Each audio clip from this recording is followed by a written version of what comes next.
Le Seigneur soit avec vous. Et avec votre esprit. Évangile de Jésus-Christ selon saint Luc.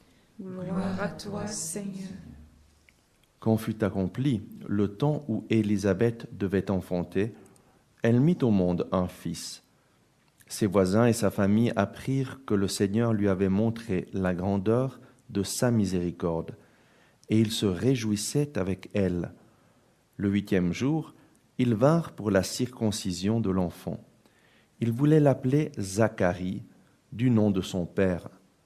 Mais sa mère prit la parole et déclara « Non, il s'appellera Jean. » On lui dit « Personne dans ta famille ne porte ce nom-là. » On demandait par signe au père comment il voulait l'appeler. Il se fit donner une tablette sur laquelle il écrivit « Jean est son nom. » Et tout le monde en fut étonné. À l'instant même, sa bouche s'ouvrit, sa langue se délia, il parlait et il bénissait Dieu. La crainte saisit alors tous les gens du voisinage, et dans toute la région montagneuse de Judée, on racontait tous ces événements. Tous ceux qui les apprenaient les conservaient dans leur cœur et disaient « Que sera donc cet enfant ?» En effet, la main du Seigneur était avec lui. Acclamons la parole de Dieu. Louange à toi, Seigneur Jésus. Dans l'évangile d'aujourd'hui, nous voyons le miracle s'accomplir en Élisabeth. Élisabeth, que tout le monde disait stérile, elle conçoit et enfant un enfant, elle mit au monde un fils, et tous ses voisins, sa famille l'apprennent et sont heureux, se réjouissent avec elle. Et le 8e jour, le jour où on devait circoncire l'enfant, ses voisins et sa famille viennent pour la circoncision. Et ils veulent appeler cet enfant Zacharie du nom de son père. À l'époque, c'était l'habitude de donner le nom du père à un fils. Mais Élisabeth prend la parole et déclare « Non, il s'appellera Jean ».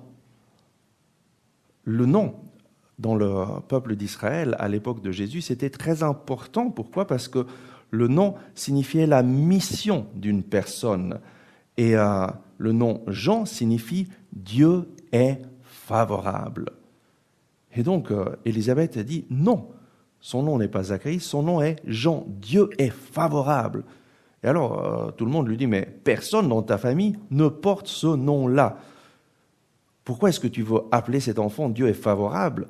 Ce n'est pas du tout l'habitude dans ta famille. Et personne n'a cette idée dans notre famille que Dieu est favorable. C'est quelque chose de complètement nouveau. Tu ne peux pas changer les choses comme ça. Et peut-être que dans notre vie aussi, nous avons un problème comme ça. Peut-être que tu penses que Dieu n'est pas en ta faveur. Peut-être que tu penses que Dieu est contre toi. Il y a beaucoup de personnes qui pensent « Mais qu'est-ce que j'ai fait à Dieu pour mériter ces problèmes ? Qu'est-ce que j'ai fait à Dieu pour avoir tant de difficultés dans la vie ?» Et on voit Dieu d'une façon négative, on voit Dieu comme lointain, on voit Dieu comme quelqu'un qui est prêt à nous punir, parfois même qui désire nous punir. Très souvent, on a une idée tordue, mauvaise de Dieu, ce qui, en fait, nous empêche dans notre relation avec lui.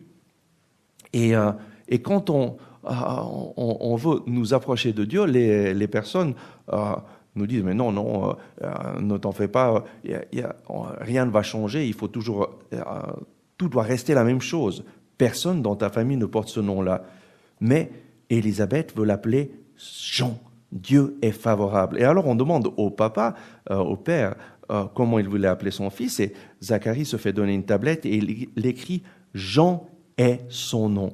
Dieu est favorable. La mission de cet enfant, c'est de manifester la faveur de Dieu, l'amour de Dieu, de témoigner que Dieu est favorable, est en faveur de son peuple. Et aujourd'hui, le Seigneur te dit « Je suis favorable, je suis de ton côté, je suis de ta part. Jean est ton nom. » Et à l'instant même, la bouche de Zacharie s'ouvrit, sa langue se délia, il parlait et bénissait Dieu. Et nous voyons dans cet évangile que la main du Seigneur était avec Jean. Dieu est favorable. Dieu vient dans notre vie. Dieu vient dans ta vie. Dieu désire que nous le rencontrions. Dieu désire que tu le rencontres aujourd'hui. Dieu désire que nous ayons une rencontre personnelle avec lui à travers la personne de Jésus. Et alors, nous allons passer à la première lecture que nous avons lue parce que cette première lecture du prophète Malachie, c'est une lecture qui nous enseigne comment avoir une rencontre personnelle avec Jésus. Comment rencontrer Dieu dans notre vie. Comment aussi aider les autres à rencontrer Dieu. Et comment nous préparer nous-mêmes à rencontrer Dieu. Et voici ce que le prophète Malachie dit. « Ainsi parle le Seigneur Dieu. Voici que j'envoie mon messager pour qu'il prépare le chemin devant moi. Et soudain viendra dans son temple le Seigneur que vous cherchez. Le messager de l'alliance que vous désirez, le voici qui vient, dit le Seigneur de l'univers. » La première chose que nous lisons, « Voici que j'envoie mon messager pour qu'il prépare le chemin devant moi. » Dieu envoie son messager, Dieu envoie des témoins. Et Jean est un témoin de Jésus. Dieu l'a envoyé pour préparer le chemin de Jésus, pour préparer le peuple d'Israël à accueillir Jésus, à reconnaître le Messie. Et Jean est un témoin qui annonce « Après moi viendra quelqu'un plus grand que moi, je ne suis pas digne de délier les courroies de ses sandales.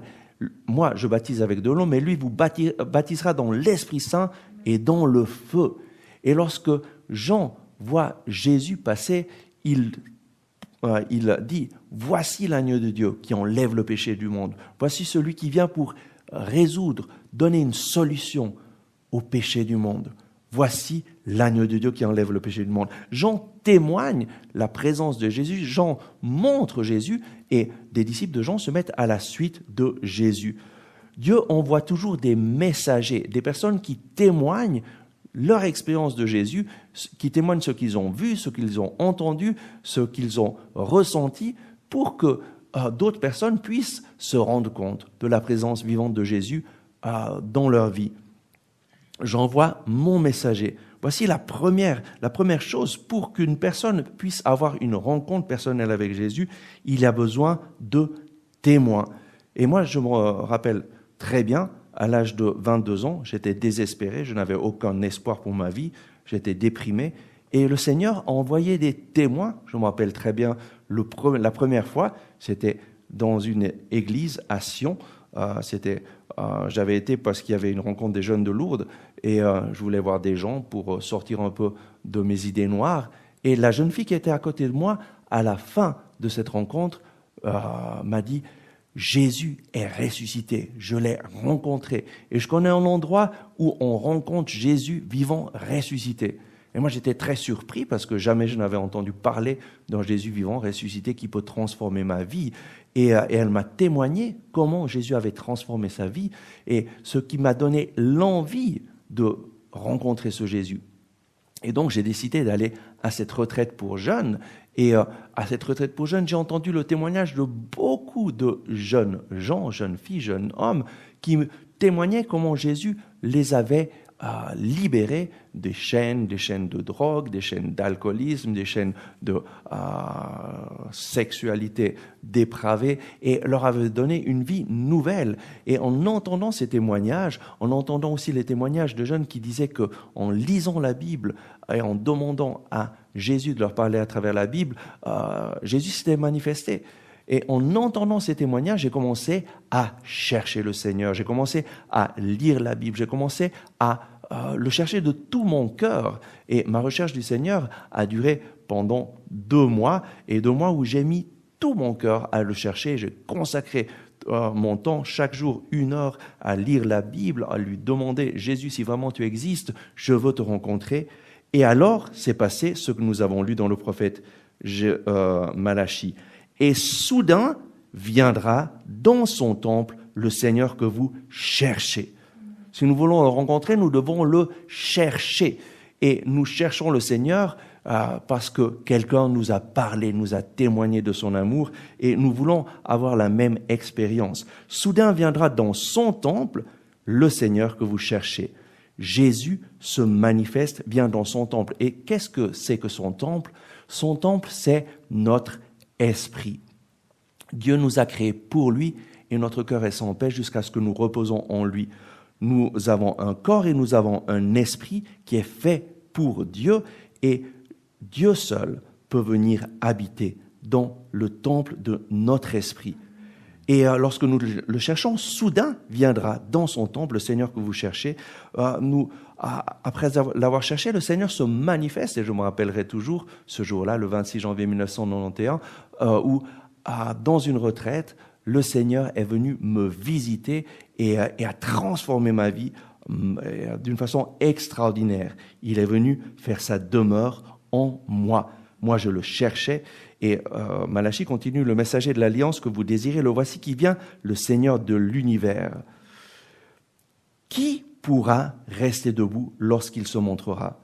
Lorsque le Seigneur vient, sa manifestation transforme notre vie.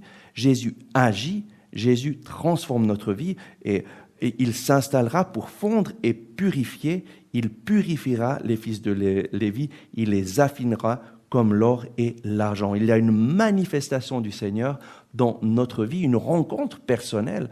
Moi, je me rappelle cette rencontre personnelle que j'ai eue avec Jésus. Il m'a terrassé, j'ai fondu en pleurs, je suis tombé en pleurant parce que je me rendais compte de la grandeur de l'amour de Dieu et qu'il était en train de me purifier, de me pardonner, de me libérer. Il y a eu une purification, un pardon que j'ai reçu et une expérience de l'amour de Dieu qui a transformé ma vie radicalement ce jour-là. Et le prophète continue en disant « Ainsi pourront-ils aux yeux du Seigneur présenter l'offrande en toute justice. » Alors après cette rencontre, s'établit une relation stable avec Jésus, une relation chaque jour. Et c'est ça la chose fondamentale. Ainsi pourront-ils, aux yeux du Seigneur, présenter l'offrande. L'offrande que nous offrons au Seigneur, c'est l'offrande de la louange, l'offrande de lèvres qui proclament le nom de Jésus et qui font connaître Jésus, l'offrande de lèvres qui remercie le Seigneur.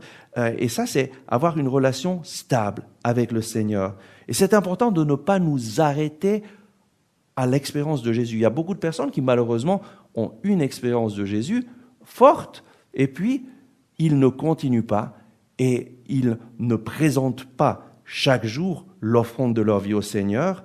Et après quelque temps, c'est seulement un souvenir. J'ai eu cette expérience quand j'avais 22 ans, quand j'avais 20 ans, mais maintenant le Seigneur n'est plus là. Beaucoup de personnes ont une expérience du Seigneur dans leur vie, mais n'établissent pas cette relation chaque jour. Et comment l'établir, cette relation chaque jour? En présentant notre offrande de louange chaque jour au Seigneur. Tout simplement en mettant d'abord la parole de Dieu au centre de notre vie, en la lisant chaque jour, en nous nourrissant de la parole de Dieu, parce que notre esprit a besoin d'une nourriture, et la nourriture de notre esprit, c'est la parole de Dieu. Ensuite, en remerciant le Seigneur chaque jour avec la gratitude, en louant le Seigneur. Et c'est ça, la relation que le Seigneur désire que nous ayons avec lui, c'est une relation personnelle qui passe à travers la parole de Dieu. Lui nous parle à travers sa parole et nous lui répondons avec nos paroles. Et donc, je vous invite, chers auditeurs, chaque jour à établir cette relation personnelle avec le Seigneur en lisant chaque jour au moins un chapitre du Nouveau Testament et puis un psaume, et en chantant au Seigneur un chant de louange et en le remerciant, en faisant une prière spontanée. Merci Seigneur, merci pour ton amour, merci pour ta présence, en le louant de tout notre cœur. Et donc aujourd'hui, Jean-Baptiste nous enseigne que Dieu est favorable. Dieu vient à notre rencontre. Et Jean-Baptiste est un témoin de Jésus et le Seigneur envoie des témoins. Aujourd'hui, je suis un témoin du Seigneur pour vous. Accueillez Jésus dans votre vie et décidez de vivre avec lui chaque jour de votre vie. Amen.